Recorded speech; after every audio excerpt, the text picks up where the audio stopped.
बिस्मिल्लाहिर्रहमानिर्रहीम। अस्सलाम वालेकुम। सेकेंड ईयर क्लास, कैसे हैं आप सब लोग? उम्मीद है इंशाल्लाह ताला आप सब लोग खैर आफियत से होंगे। स्टूडेंट्स, आज हम अपने 4th चैप्टर का नेक्स्ट क्वेश्चन पढ़ने लगे। आप लोग ज़रा निकालिए अपनी बुक पर पेज नंबर 74। चैप्टर का नेम है डाटा इंटीग्रिटी एंड नॉर्मलाइजेशन। ठीक है स्टूडेंट्स, ये हमने चैप्टर स्टार्ट किया हुआ है। नेक्स्ट आज हमने इसका क्वेश्चन नंबर पढ़ना है 7। निकाल लिया आप लोगों ने पेज नंबर 74 पे स्टूडेंट्स? लिखा होगा question number 7, define partial dependency.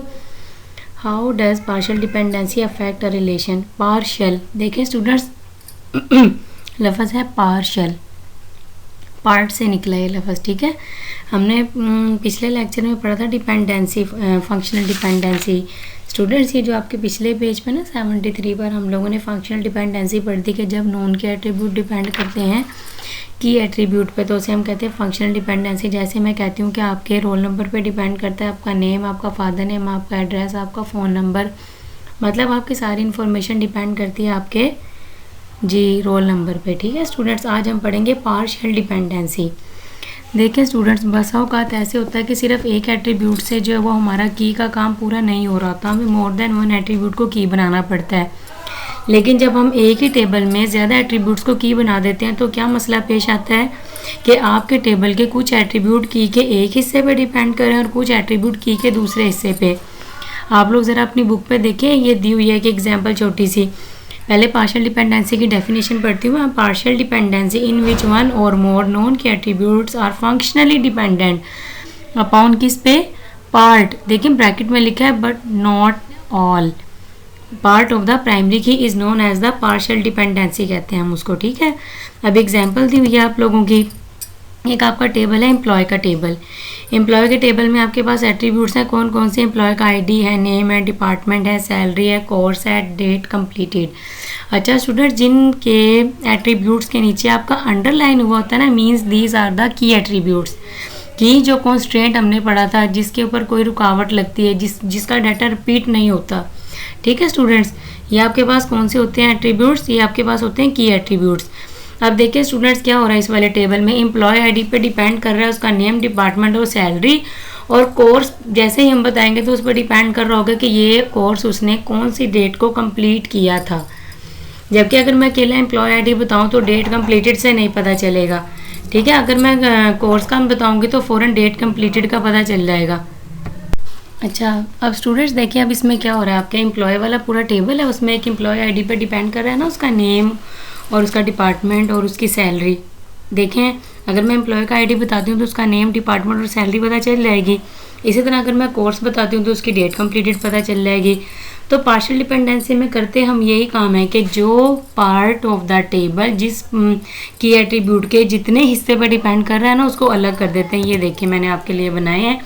Employ ID पर डिपेंड कर रहा है उसका एम्प्लॉय का नेम, उसका डिपार्टमेंट और उसकी सैलरी, और आगे एम्प्लॉय आईडी और कोर्स को अगर साथ मिलाएंगे तो आपकी डेट कंप्लीटेड। अच्छा बच्चे, अब आप लोगों के जहन में ये आएगा कि मैं एम्प्लॉय आईडी के साथ कोर्स के साथ एम्प्लॉय आईडी भी मिलाया है। अब देखें स्टूडेंट, कोई स्टूडेंट डाटाबेस पढ़ रहे हैं, कोई सी लैंग्वेज पढ़ रहे हैं, कोई अरबिक पढ़ रहे हैं, कोई क्या, मतलब हर एक का कोर्सेज तो है ना, लेकिन अब एम्प्लॉयज़ भी तो कितने ज़्यादा हैं। अब ये दोनों चीज़ें जब साथ मिलेंगी, कंपोजिट की बनेगी, तो ही आपको डेट कंप्लीटेड मिलेगी। मतलब कौन से एम्प्लॉय का कौन सा कोर्स। देखें, एक ही एम्प्लॉय एक वक्त में एक से ज़्यादा कोर्सेज पढ़ रहा होता है। ठीक है, इसी तरह एम्प्लॉय का आईडी पता चलेगा कि जैसे एम्प्लॉय आईडी आपका 5 है, उसने सी लैंग्वेज भी कर लिया, उसने डाटाबेस भी कर लिया, उसने अरबिक भी कर लिया है, कौन कौन सी डेट को कौन कौन सा आपका कोर्स कंप्लीट हो रहा है। ठीक है, ये आपके आगे एम्प्लॉय आईडी और कोर्स को जब आप मिलाएंगे, कंपोजिट की बनाएंगे, तो आपकी डेट कंप्लीटेड आपको मिल जाएगी। ठीक है स्टूडेंट, ये आसान था ना क्वेश्चन आप लोगों का।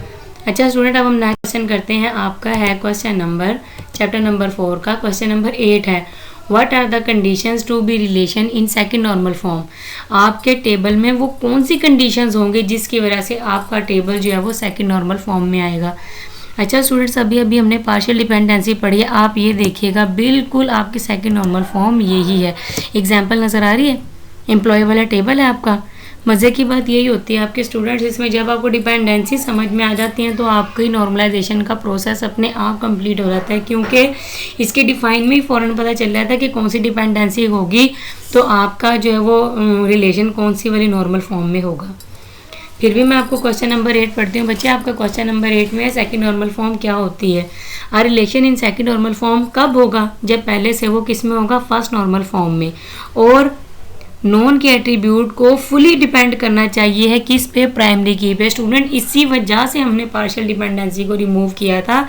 ये देखिए इस तरह कि एम्प्लॉय पार्शियल जिस पार्ट पे जो हिस्सा टेबल का डिपेंड कर रहा है उसको उठा के अलग, और जिस पार्ट पे जो की पे जो हिस्सा डिपेंड कर रहा है उसको उठा के अलग।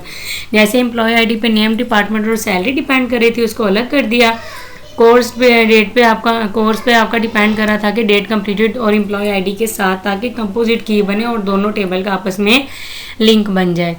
ठीक है स्टूडेंट, ये आसान है आप लोगों का टेबल बिल्कुल। ये जो मैंने आपके लिए ये जो टेबल जनरेट किया ना स्टूडेंट्स, इस शक्ल में आपने इसको टेबुलर फॉर्म में जनरेट कर देना।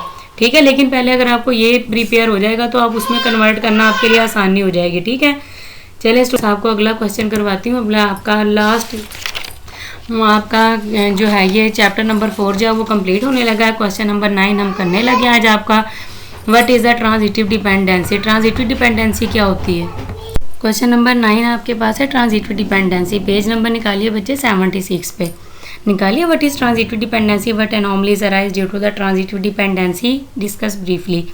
अच्छा स्टूडेंट, जो इसका पहला है ना ट्रांजिटिव डिपेंडेंसी, ये आपकी नॉर्मलाइजेशन का ही पार्ट है। अब फंक्शनल क्या होती है ट्रांजिटिव डिपेंडेंसी। देखिए स्टूडेंट्स, ये ऐसी डिपेंडेंसी है जो दो या दो से ज़्यादा नॉन के एट्रीब्यूट्स के दरमियान में होती है। मतलब क्या है, when non key attribute depend करें and other non key attribute पे, उसे हम क्या कहते हैं, ट्रांजिटिव डिपेंडेंसी। अब फंक्शनल डिपेंडेंसी बिटवीन टू और more non key attributes in a relation is called transitive dependency. Suppose a relation sales है with a primary key customer number. देखिए स्टूडेंट, ये इसका आपका मेन टेबल है, ये वाला सेल्स आ गई है, कस्टमर नंबर, कस्टमर का नेम, सेलमैन और रीजन। मतलब आपका टेबल का नाम क्या है, सेल्स। उसमें क्या क्या एट्रीब्यूट है, कस्टमर का नंबर, कस्टमर का नेम, सेलमैन और रीजन। ठीक है, मतलब ये सारे डिपेंड कर रहे हैं कस्टमर नंबर पे। लेकिन जब हमने इसको देखा तो आपका जो कस्टमर नंबर पे डिपेंड कर रहा था कस्टमर का नेम, ठीक है, और इसी तरह सेलमैन पे डिपेंड कर रहा था कि ये सेलमैन कौन से रीजन से बिलोंग करता है। देखें ऐसे नॉर्मलाइजेशन जब हम कर लेते हैं ना तो आपका एक कस्टमर नंबर पे डिपेंड कर रहे हैं वैसे बेसिकली कस्टमर का नेम, सेलमैन और रीजन। लेकिन जब हमने देखा कि सेलमैन पे डिपेंड कर रहा है उसका रीजन, आप ज़रा अगर अपनी बुक पे देखें पेज नंबर 79 पे स्टूडेंट आपका ना ये बनाया हुआ है बाकायदा। जी देख रहे हैं आप, आपका पेज नंबर 79 पे इसको बाकायदा टेबल्स की शक्ल में बनाया हुआ कि कस्टमर नंबर पे, सेल वाले टेबल में कस्टमर नंबर पे डिपेंड कर रहा है कस्टमर का नेम और सेलमैन। ठीक है, और इसी तरह सेलमैन पे अकेले पर डिपेंड कर रहा है कि वो कौन से रीजन से बिलोंग करता है।